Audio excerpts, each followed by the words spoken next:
Well, former President Uhuru Kenyatta and former Nigerian President Olusegun Obasanjo have challenged senior military commanders in the previously warring sides in Ethiopia to sustain the momentum of the implementation of Ethiopia's permanent cessation of hostilities agreement between the Federal Democratic Republic of Ethiopia and the Tigray People's Liberation Front, which was signed on the 2nd of November 2022. So the leaders were speaking during the culmination of a 5-day meeting of senior commanders from both sides, hosted right in Nairobi, Kenya, which sought to discuss the modalities of facilitating humanitarian access and the restoration of services in the Tigray region. The Federal Democratic Republic of Ethiopia and the Tigray People's Liberation Front signed a cessation of hostilities agreement in Pretoria, South Africa. The truce, brokered by a high-level panel of the African Union, was to be followed by a meeting of senior commanders from the previously warring sides to discuss and work out detailed modalities on the implementation of the agreement.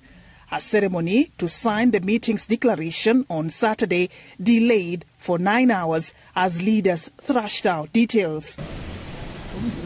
When it was time, the AU High Representative for the Horn of Africa and former President of Nigeria, Olusegun Obasanjo, and former President of Kenya, Uhuru Kenyatta, a pivotal member of the AU high-level panel, led the senior commanders in putting pen to paper on how they seek to steer a return to normalcy in Ethiopia. It hasn't been easy, but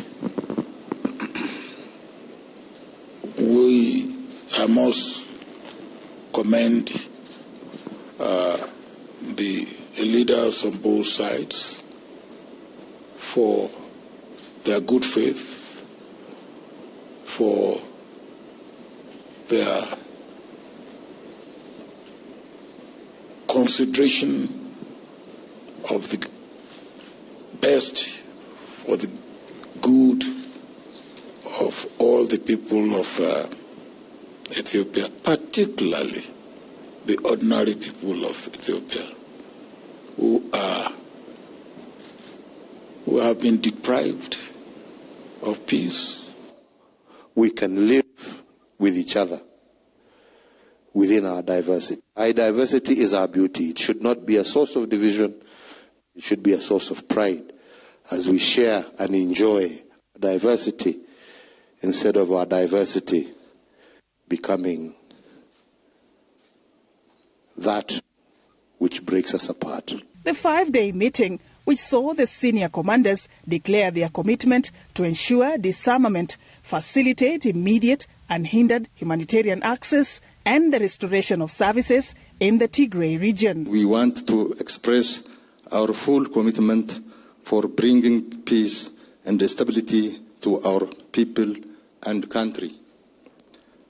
Therefore, we will fully dedicate ourselves to implement the Pretoria Agreement and this declaration.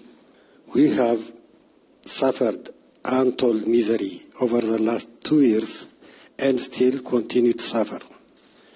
The commitment we are making today is with the hope that expectations that our people's suffering will come to an end, and soon.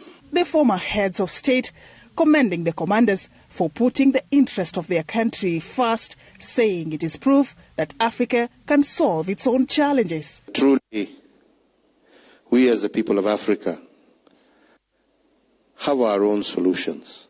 All we need to do is to engage, to respect, and to honor one another, to love our motherland, to love our continent, and to realize that in whatever capacities we hold, our responsibility is to make this continent better for our children than we found it.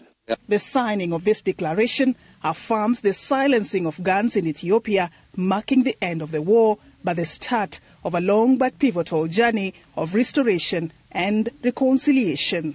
Safin Acheng Oma, Citizen TV.